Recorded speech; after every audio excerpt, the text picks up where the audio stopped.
വന്ന ഒരു പ്രധാനപ്പെട്ട വാർത്തയിലേക്കാണ് നമ്മൾ ആദ്യം പോകുന്നത്. മസ്ജിദുകളിൽ സർവേ ആവശ്യപ്പെട്ട് പുതിയ ഹർജികൾ സ്വീകരിക്കുന്നത് സുപ്രീം കോടതി തടഞ്ഞു. രാജ്യത്ത് ഒരിടത്തും പുതിയ ഹർജികൾ പരിഗണിക്കരുതെന്ന് ചീഫ് ജസ്റ്റിസ് അധ്യക്ഷനായ പ്രത്യേക ബെഞ്ച് നിർദ്ദേശം നൽകി. കോടതികളിൽ നിലവിലുള്ള ഹർജികളിൽ പുതിയ ഉത്തരവുകൾ നൽകുന്നതിനും സിവിൽ കോടതികൾ ഇടക്കാല ഉത്തരവിടുന്നതിനും വിലക്ക് ഏർപ്പെടുത്തിയിട്ടുണ്ട്. ആരാധനാലയ നിയമത്തിൽ വാദം കേൾക്കുന്ന സാഹചര്യത്തിലാണ് സുപ്രീം കോടതിയുടെ നടപടി ഉണ്ടായിരിക്കുന്നത്. ശ്യാം ദേവരാജ് ഞങ്ങളുടെ ലീഗൽ കറസ്പോണ്ടന്റ് ചേരുന്ന വിശദാംശങ്ങളുമായി. ശ്യാം, എത്രത്തോളം നിർണായകമാണ് സുപ്രീം കോടതിയുടെ ഈ ഇടപെടലും നിർദ്ദേശം? വിനിത, അങ്ങേയറ്റം സുപ്രധാനമായ ഒരു നടപടിയാണ്, ഇടക്കാല ഉത്തരവാണ് സുപ്രീം കോടതിയിൽ നിന്നുണ്ടായിരിക്കുന്നത്. ചീഫ് ജസ്റ്റിസ് സഞ്ജീവ് ഖന്ന അധ്യക്ഷനായ പ്രത്യേക ബെഞ്ചിൻ്റെതാണ് നടപടി. രാജ്യത്ത് സർവേ ഉൾപ്പെടെയുള്ള പുതിയ ഉത്തരവുകൾ, മസ്ജിദുകളിലെ സർവേ ഉൾപ്പെടെയുള്ള ഒരു ഇടക്കാല ഉത്തരവും രാജ്യത്തെ ഒരു കോടതിയും നൽകരുത് എന്നാണ് സുപ്രീം കോടതിയുടെ നിർദ്ദേശം. ഇത് സംബന്ധിച്ച ഹർജികൾ, അതായത് 2020 BJP നേതാവ് അശ്വിനി കുമാർ ഉപാധ്യായ നൽകിയ ഹർജിയിലാണ് സുപ്രീം കോടതി ഇന്ന് പ്രത്യേകമായി വാദത്തിനായി പരിഗണിച്ചത്. ഇതിൽ CPIM, മുസ്ലിം ലീഗ്, സമസ്ത ഉൾപ്പെടെയുള്ള കക്ഷികൾ എതിർവാദവും ആയി കക്ഷി ചേരാൻ വേണ്ടി അപേക്ഷ നൽകിയിരുന്നു. ഈ ഹർജി പരിഗണിക്കുമ്പോഴാണ് സുപ്രീം കോടതി 4 ആഴ്ചത്തേക്ക് ഈ വിലക്ക് നൽകുന്നത്.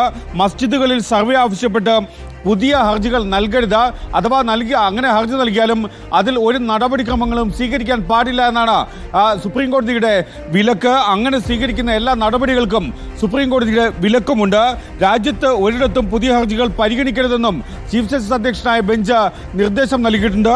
ഏറ്റവും പ്രധാനം, രാജ്യത്തെ സിവിൽ കോടതികളിൽ നിന്ന് നിലവിലുള്ള ഹർജികളിൽ പുതിയ ഉത്തരവുകൾ നൽകുന്നതിനും വിലക്കുണ്ട്. ഒപ്പം മസ്ജിദുകളിൽ, മുസ്ലിം പള്ളികളിൽ സർവേക്കായി സിവിൽ കോടതികൾ ഇടക്കാല ഉത്തരവ്, പുതിയ സർവേക്കായി പുതിയ ഇടക്കാല ഉത്തരവുകൾ നൽകുന്നതിനും വിലക്കുണ്ട്. അങ്ങനെ സുപ്രധാനമായ ഒരു വിലക്കാണ് സുപ്രീം കോടതി ഇപ്പോൾ നൽകിയിരിക്കുന്നത്. അത് ചീഫ് ജസ്റ്റിസ് അധ്യക്ഷനായ 3 അംഗ പ്രത്യേക ബെഞ്ചിൻ്റെതാണ് ഈ നടപടി. ആരാധനാലയ നിയമത്തിൻ്റെ ഭരണഘടനാ സാധുത ചോദ്യം ചെയ്തുള്ള ഒരു കൂട്ടം ഹർജികൾ സുപ്രീം കോടതിയുടെ പരിഗണനയിലുണ്ട്.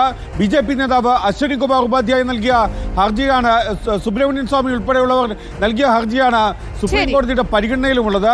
ഇത് 1555 മുമ്പ്, അല്ലെങ്കിൽ വിദേശികൾ ഇന്ത്യയിലേക്ക് വരുമ്പോൾ അവർ ക്ഷേത്രങ്ങൾ തകർത്താണ് പള്ളികൾ നിർമ്മിച്ചത്. അതുകൊണ്ട് തന്നെ അത് ഈ രാജ്യത്തെ ഹിന്ദുക്കളുടെ അധ്യക്ഷനായ ബെഞ്ച് തന്നെയാണ് സുപ്രധാനമായ ഒരു ഇടപെടൽ നടത്തിയിരിക്കുന്നത്. പുതിയ ഹർജികൾ വേണ്ട ഇക്കാര്യത്തിൽ എന്നതാണ്. മസ്ജിദുകളിൽ സർവേ ആവശ്യപ്പെട്ടുള്ള ഹർജികൾ സ്വീകരിക്കുന്നത് ഏതായാലും രാജ്യത്ത് എല്ലായിടത്തും സുപ്രീം കോടതി തടഞ്ഞിരിക്കുന്നു എന്നതാണ്.